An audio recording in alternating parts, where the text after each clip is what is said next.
اور مومنوں مشرک عورتوں سے جب تک وہ ایمان نہ لائیں نکاح نہ کرنا، کیونکہ مشرک عورت خواہ تم کو کیسی ہی بھلی لگے اس سے مومن لونڈی بہتر ہے۔ اور اسی طرح مشرک مرد جب تک ایمان نہ لائیں مومن عورتوں کو ان کی زوجیت میں نہ دینا، کیونکہ مشرک مرد سے خواہ وہ تم کو کیسا ہی بھلا لگے مومن غلام بہتر ہے۔ یہ مشرک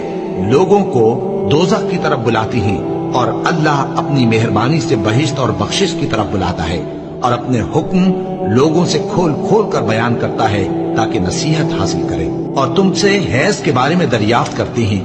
کہہ دو وہ تو نجاست ہے، سو ایام حیض میں عورتوں سے کنارہ کش رہو، اور جب تک وہ پاک نہ ہو جائیں ان سے مقاربت نہ کرو۔ ہاں جب وہ پاک ہو جائیں تو جس طریق سے اللہ نے تمہیں ارشاد فرمایا ہے ان کے پاس جاؤ، کچھ شک نہیں کہ اللہ توبہ کرنے والوں اور پاک صاف رہنے والوں کو دوست رکھتا ہے۔ تمہاری عورتیں تمہاری کھیتی ہیں، تو اپنی کھیتی میں جس طرح چاہو جاؤ،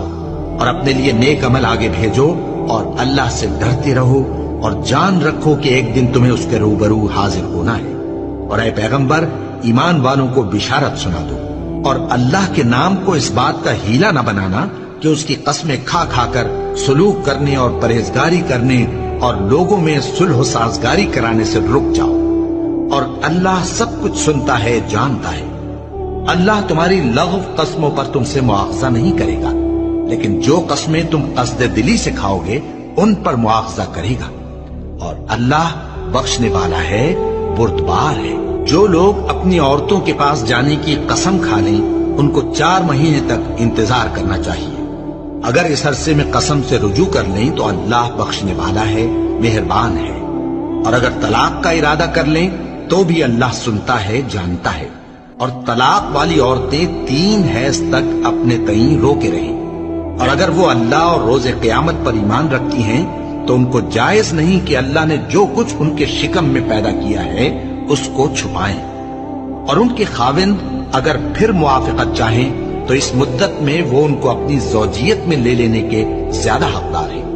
اور عورتوں کا حق مردوں پر ویسا ہی ہے جیسے دستور کے مطابق مردوں کا حق عورتوں پر ہے، البتہ مردوں کو عورتوں پر 1 درجہ فضیلت ہے، اور اللہ غالب ہے، صاحب حکمت ہے۔ طلاق صرف 2 بار ہے، یعنی جب 2 دفعہ طلاق دے دی جائے تو پھر عورتوں کو یا تو بطریق شائستہ نکاح میں رہنے دینا ہے یا بھلائی کے ساتھ چھوڑ دینا۔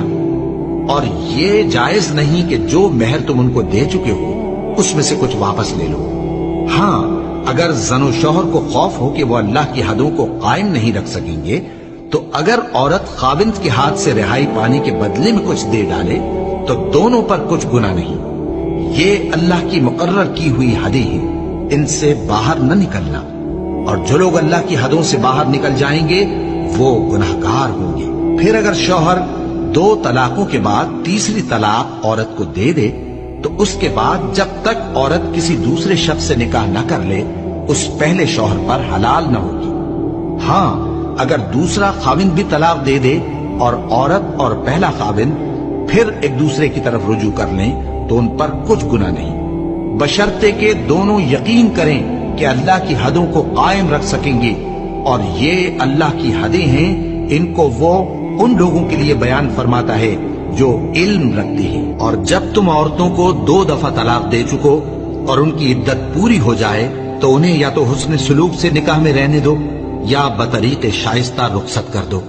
اور اس نیت سے ان کو نکاح میں نہ رہنے دینا چاہیے کہ انہیں تکلیف دو اور ان پر زیادتی کرو، اور جو ایسا کرے گا وہ اپنا ہی نقصان کرے گا۔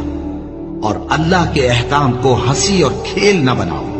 اور اللہ نے تم کو جو نعمتیں بخشی ہیں اور تم پر جو کتاب اور دانائی کی باتیں نازل کی ہیں جن سے وہ تمہیں نصیحت فرماتا ہے ان کو یاد کرو،